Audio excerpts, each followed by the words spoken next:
Ma'am, do you mind if I ask you a question? Yeah. You do? Do you mind? Go ahead. Why are you here today?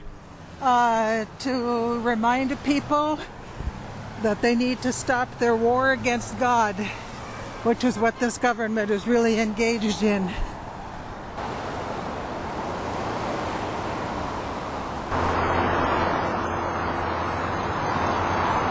He's with grade schoolers for 9/11 Truth, right, Leonard? the justification they gave was all lies. It was all false. That 9/11 was not carried out by Al Qaeda. Even if it was, why are we in Iraq? Colin Powell, he's a traitor to our country. He lied. He knew there wasn't any. So he should be sent to prison. I'm a Democrat, and I think these Democrats should go to prison because right now that they're just totally wimps. Our president, they should go for impeachment and imprisonment of our president and Cheney and Rice, Rumsfeld.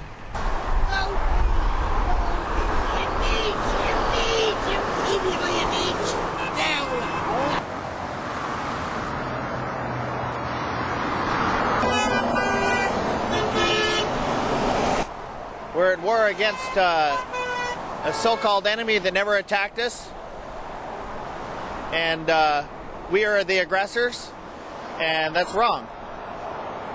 I think the most outrageous conspiracy theory is the one put out by our government, that 19 lunatics did it all by themselves. So we have to be very careful, and the next one could be a biggie, could be a nuke, and I think we're in far more danger of internal decay. I mean, did Al Qaeda come over here and kill 50 million babies? No, it did not. Did Al Qaeda come over here and thrash our Constitution right now? Right now, 85% of everything our government spends money on is unconstitutional. Clearly. Did Al Qaeda do that? No. So you look at all the threats. Was Iraq ever a threat to our Constitution? When my son, right there, my son went to Iraq unwillingly. He joined the Army. He swore an oath to defend the Constitution from all enemies, foreign and domestic. Well, is there an enemy of the Constitution in Iraq? I don't think so. Is there an enemy of the Constitution in Iran? Or no. You know, the only enemy of the Constitution is one is in Washington, D.C., and the one down here in Salem, Oregon. And we've got to focus on we're fighting the wrong enemy. We've got to keep Caesar accountable.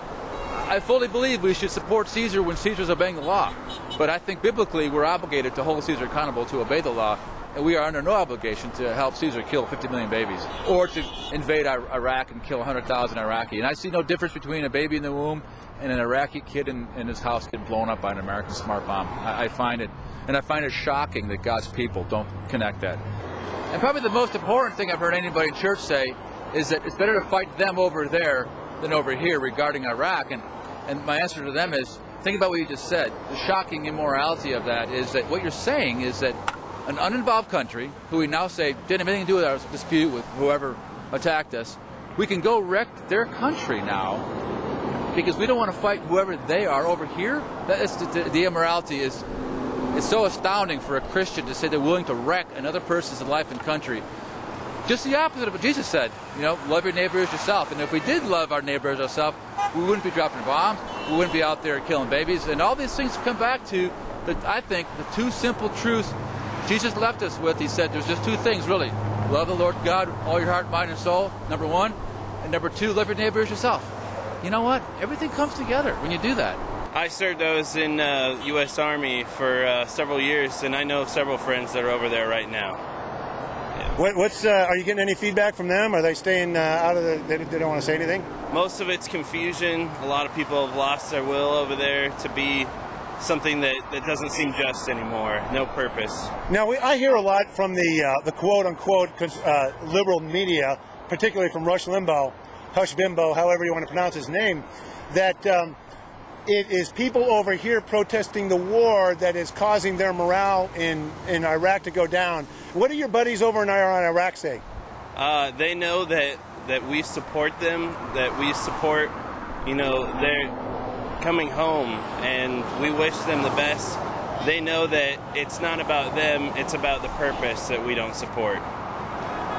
So you think that this is actually, they don't really want it. It sounds like a lot of them don't want to be over there themselves. A lot of them don't.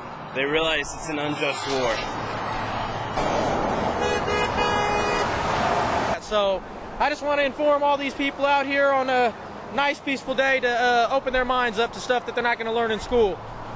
Is there ever a time that we could go to war? Oh, yeah, I figure if the threat is real, yes, I believe that war is warranted. But I truly believe that after the Soviet Union fell in the early 90s, that basically we had to find other enemies to start fighting. So we went good through the 90s, and then when the 2000s came, we figured we had to make a little more money for the military-industrial complex. So. Kind of like the song "I Need a New Drug." Yeah, I need a new drug. Hush Bimbo and other people like that are saying that if you don't support the war, you're a traitor. What would you say to somebody like that? If I was Rush Limbaugh, I say that they're the traitors. They're the ones who are censoring. Not only they're making the United States, all of our people think that what they say is true. We know the media is controlled by how many different people, how many different corporations control the media and therefore control the population. So they're the traitors. They're not allowing the truth to get out to the people. You go back to Nazi Germany and the Reichstag fire. You go back, throughout our own history, Pearl Harbor, 9/11 has been called the new Pearl Harbor. You look at Operation Northwood. You look at all these different false flag operations which our country has used in order to get us into conflicts. And it's not a conspiracy. The conspiracy is the official story by the government. Really, the liberal conservative thing is a game, a puppet play that has been created for us to argue amongst ourselves instead of working for a purpose. Don't be a good liberal, don't be a good conservative, be a good American, and really do some truth. Research Ron Paul. In the Republicans, Ron Paul, he's looking to do something also, but the media doesn't cover those guys, so. We're all trying to work for the truth, trying to educate people, get a community to realize that there's people that agree with them out there, not to feel embarrassed. They'll all say, I'm pro-life, and then when it really comes down to it, they won't vote pro-life, ever. They won't hold anybody accountable to be pro-life, and they'll vote for war and support war. And I really have a hard time really understanding how that could be.